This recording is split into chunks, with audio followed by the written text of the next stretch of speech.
Building a portfolio with Fidelity Basket Portfolios is kind of like making a sandwich.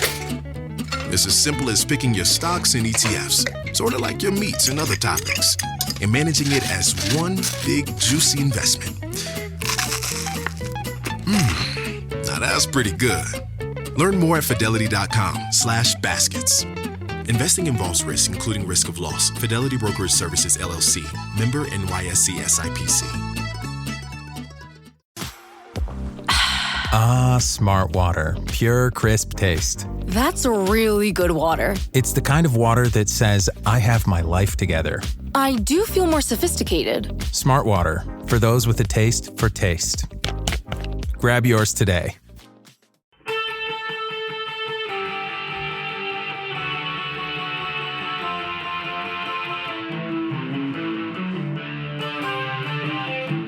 This is the Daily Blast from the New Republic, produced and presented by the DSR Network.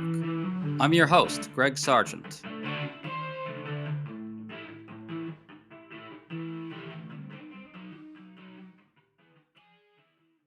President Donald Trump lost a big one in court over the weekend when a federal judge blocked him from deploying the National Guard in Portland. After the state of Oregon sued, the judge found that Oregon was likely to prevail on the merits and issued a temporary restraining order. The judge also blocked Trump from deploying the California National Guard to Oregon, too. Interestingly, the judge cited Trump's own tweet, in which Trump declared that Portland was war-ravaged. The ruling declared that the president does not have absolute authority to simply invent facts on the ground as a pretext to justify any use of the military he wants. In other words, Trump's bad faith worked against him. Today we're discussing all of this with Oregon's Attorney General, Dan Rayfield. He's going to walk us through the ruling and what it really means. Attorney General, thanks so much for coming on. Absolutely. Well, thanks for having me. So Trump moved to take over the Oregon National Guard, sent several hundred of them into Portland to defend ICE facilities from protesters. You went into court and Judge Karen Immergut awarded you a temporary restraining order. Then Trump tried to federalize the California National Guard and send it into Portland. California joined you and got that stopped as well. The court ruled, AG, that Trump exceeded his statutory authority with these orders. Can you explain the ruling and bring us up to date on where we are? Yeah, I mean, it's pretty simple. If you think about it just as Americans, we don't see the United States military in our cities, and there's a reason for that, right? We have laws that prevent that, except under extreme circumstances. And the president was saying, hey, these extreme circumstances exist in the city of Portland, and we said, absolutely not. We presented real facts in the courtroom. The lawyers for the federal government presented true social facts in the courtroom, and it's pretty obvious to see why the judge sided with us. When you talk about real facts, the question becomes real easy, and it is those extreme circumstances don't exist for the military to be walking the streets of our city. Well, to go into the guts of that, by law, Trump can only federalize the National Guard if there's an invasion by a foreign nation, a rebellion, or if the laws can't be executed with regular forces.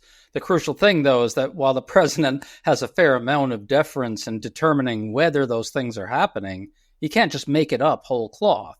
The judge cited a few examples of violence, but said this doesn't come close to reaching those conditions. Can you talk about the importance of that aspect of the ruling? Yeah, and I think it's important for all of us to be grounded. We actually do want a rational president to have deference in being able to determine when there is an emergency that might necessitate the military, right? You wouldn't want to second guess a president. Is this an invasion or is this not, right? You want to give him a ton of deference to react immediately. What made this very unique is that right now, it's not even a close call. Right? It's just not a close call. You can give all the deference you want to the president, and just none of those circumstances exist. And I often joke, and I was like, the only rebellion going on in Oregon right now is when I try and feed my son a vegetable. So it's just a very strange dynamic. And the president is really just fixated on the social media gossip, which is incredibly reckless to rely upon when you're deploying the United States military. Well, I want to try to get at Trump's bad faith in all this. The judge cited a tweet from Trump. After a period of really minimal activity outside the Portland ICE facility, Trump tweeted that he's directed the defense secretary to protect, quote, war-ravaged Portland and any of our ICE facilities under siege from attack by Antifa and other domestic terrorists, close quote. War-ravaged. The judge looked at that and said, Trump can't just make up facts on the ground, and said Trump was untethered from the facts. So, AG, didn't Trump's bad faith work against him here? Well, unquestionably, right? I mean, but that's what is so amazing about our court system in the United States, right? It's a place we get to go in and talk about truth. We get to talk about facts, and we have a judge, no matter where they come from in life, gets to evaluate the circumstances on the ground and make these decisions. And it doesn't matter what the president says. You can say whatever you want, but you still got to be able to back it up with real facts, and to be able to push back against the president and say, hey, no, this is unacceptable is incredibly important. And I always kind of take these things back to like raising a child, right? You have to set boundaries for your child. And you have to set boundaries for your president. And that's the Constitution, and that's the laws of our country. And those boundaries are incredibly important. And if you don't enforce those boundaries, you're going to have a child that's going to run amok, or you're going to have a president that's going to run amok. And that's what the founders of our Constitution did not want, is too much power in the executive branch. Right, and that brings me to Stephen Miller, because that's exactly what he does want. Stephen Miller erupted in fury a couple times on Twitter over this and other related stuff. He essentially said that the judge was an insurrectionist. Isn't the upshot of that basically that Miller wants the president to have absolute and unlimited deference to just simply declare that something is an emergency or whatever the trigger is, in order to bring in the military essentially whenever he wants for whatever purpose he wants? Yeah, I mean, what Stephen Miller says is incredibly inflammatory, and it's incredibly short-sighted, because if you start expanding the power of the executive branch, those powers will be expanded for the next Democratic president. And they need to recognize the problem with that. It's not just a problem with a Republican president, it's a problem with a Democratic president. We have co-equal branches of government for a reason. And we don't want to start expanding that. And so I think this is the absurdity that Miller brings with him as he starts kind of going forward. Incredibly short-sighted. Well, for sure. I want to ask, though, Attorney General, it seems to me that California joining your lawsuit suggests kind of a new direction all this could take, in which states really start banding together to fight back against what appears to be this kind of administration strategy of pitting states against one another. You probably saw, obviously, that the Texas governor essentially said, we're happy to send the National Guard to any blue area. That's not exactly how he put it, but that was the essence of it. Are there discussions underway among attorneys general from states like yours about where this is all going and what to do about it in a more collaborative way?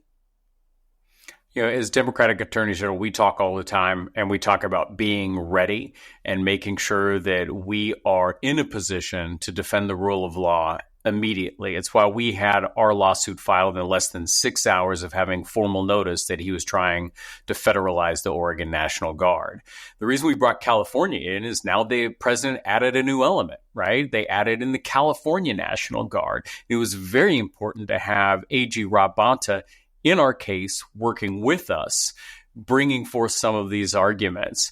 It's a weird place in this world where we start pitting conservative states against Democratic states and talking about using the military of one state, dragging them into another state, and the sovereignty of each state in our country. So it's a really new dynamic that we're experiencing together right now, which I think is incredibly important, that when we're talking, that we're speaking with one voice as Democratic attorneys general about enforcing that rule of law, making sure that people remember why the Constitution put these boundaries in place in the first place. To stay up to date on all the news that you need to know, there's no better place than right here on the DSR Network. And there's no better way to enjoy the DSR Network than by becoming a member. Members enjoy an ad-free listening experience, access to our Discord community, exclusive content, early episode access, and more.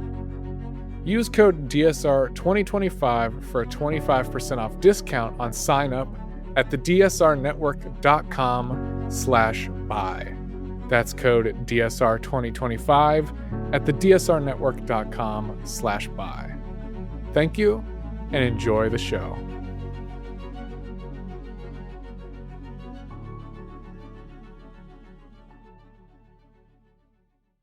Well, do you expect this to go beyond California? I expect the president to try and do this more with other blue state National Guards. Are you discussing with other attorneys general beyond California scenarios like that? What might they look like? Yeah, I mean, we're ready for everything. What I would tell people to really start looking at and actually hearing the president, hear what the president is saying right now, what he's talking about. Every rally he goes to, yesterday, 250th anniversary of the Navy, what he's talking about is using the United States military as police in our communities, a police force within our communities to reduce crime. That is unlawful. That is un-American. And that is not the America that any of us grew up in. That is not the America that any of us were taught when we went through grade school. And so these are the type of things. Right now it's about, hey, I'm just trying to protect a building. But what he's saying in court is vastly different than what he's saying at his rallies. And he's beginning this process of normalizing the use of the American military in our cities. And that can never be normal. And we have to fight to make sure that it is never normal. He started in California, D.C., Memphis. He's doing it in Illinois, Oregon. He's talking about it increasingly. And that's absurd. You know what we should be talking about? We should be talking about the healthcare they're trying to strip away. We should be talking about the food benefits. You know, all of a sudden, all this is going on, and we're not talking about the Epstein files anymore. Draw the attention away. It's like, I used to want to be a magician when I was a kid, and misdirection was always a key thing that we talked about when you wanted to be a magician. This is pure misdirection, and in a way that is an abuse of our Constitution or our laws. Well, and in addition, it's actually going really further than just using the military as police. He's essentially talking about turning the military loose against Americans of the other party. In one of his speeches the other day, he said it straight out. He was talking to service members, and he said, I have a gnat on my shoulder with, the Democrats who supposedly want to let in the illegals. He said that to members of the armed forces. So isn't he really talking here about turning the military loose against fellow Americans? I mean, it is not beyond reason that could be what he is thinking about, which is scary that that's even a possibility of the intent of the president of the United States. That's absurd. But you got to remember, it's like, look at it again, the totality of how this man leads. He leads through fear. He's talking about rigging our elections to maintain power in Congress. He has been threatening the free press in the United States, again, through fear. This is who this man is. This is not who America is. And that's why I think, again, we have to continue to push back against this. And again, it's this, what is his vision for America? That's not my vision. I don't want to live in this world where we're using tariffs as a regressive tax on Americans, or where we're sitting here and stripping people of essential benefits, health care, food assistance that they desperately need. That's not the America that any of us were raised in. And he's going a very different direction. And we have to wake up to this reality. Well, I wonder whether, given all this, we could be hearing a little more from national Democrats about what's happening. Would you like to see something like a joint statement from congressional leadership, the party leadership, essentially saying that the entire party is united, and any Republicans who want to join, and that all these people, would you like to hear them say, we are all united against Trump's efforts to turn the military loose in American cities? Maybe something expressing more urgency from the party as a whole. Would you like to see that? Yeah, I think we all have to say that. I think Republicans have to say that. It has to be unified from Democrats and Republicans. It has to be unified in community. This is something, that frankly seems so absurd. I mean, I can't even believe that we're talking about this. That's how absurd this is. Because it is so far-fetched, I don't think people are really grasping the reality of what's going on in America right now because it is so absurd. And I'm hopeful that we get a year out from now and we're not talking about this. But remember, we're not even 1 year into this man's presidency. And he is just beginning. Absolutely. I would point out, though, that the Republican Party is all in with Donald Trump, so it is unfortunately left to the Democratic Party to communicate this. And I want to your point about how it's all so far-fetched that maybe people will have a little trouble, internalizing it or accepting what's happening. Maybe we do need to hear more from the National Democratic Party precisely for that reason, to drive home to people what's actually happening. What do you think of that? Well, unquestionably. But let's also not forget some of the real positive things coming from some Republicans. So I do want to, throw some optimism in the world, right? Earlier this year, we had Supreme Court justices pushing back against the president, right? And as he was really attacking the independence of the judiciary. That's a good sign. Yeah, it doesn't mean that I agree with all their decisions as they're going through what are a lot of procedural decisions, because I absolutely don't. It doesn't mean that I don't think that it isn't politicized, and I don't think that there are problems with it, because I do. But that's a really good sign. A couple weeks ago, who came out of the blue to defend the free press? Senator Ted Cruz. That's not a bad thing to have in your back pocket, right? So when we really start stretching the bounds of our democracy, we're having some of these, what I would say, red flags just pop up, kind of cautionary signs, which gives me hope that you have actually elected officials that aren't too fearful of President Trump, because they absolutely are afraid of him and they won't stand up to him. But we also have Republicans in our cities and our communities that really know deep down this is not okay, and we can't allow this to continue. Do you talk to Republicans about trying to get them to come out and say something about how unacceptable turning the American military loose in U.S. cities is? Oh, absolutely. My dad's a Republican. And when this first started happening, I mean, he was in the military. This man has served more than 30 years in military service. And he sends me, text messages talking about, oh my gosh, Posse Comitatus Act, right? This is real common sense stuff. But it is things that I think we've taken for granted in society, right? Because we've had the fortune, frankly, we've had the fortune and the privilege living in the United States where having the military on our streets has not been a reality for us. It's not the same when you go to a third world country. Anyone who's traveled through an airport and sees the visual presence of what it's like to live in an authoritarian country, it's a very different existence, and that can never become a reality for us. Certainly seems like that's something that Donald Trump and Stephen Miller want to acclimate people to, don't you think? It certainly feels that way. It certainly feels that way. I really want to believe that that is not the case. But every day that goes by, every press conference that goes by, I mean, the things that stick out to me in the last week is really the accumulation of all of those press stops where the president actively talks about using the military for purposes that are expressly prohibited.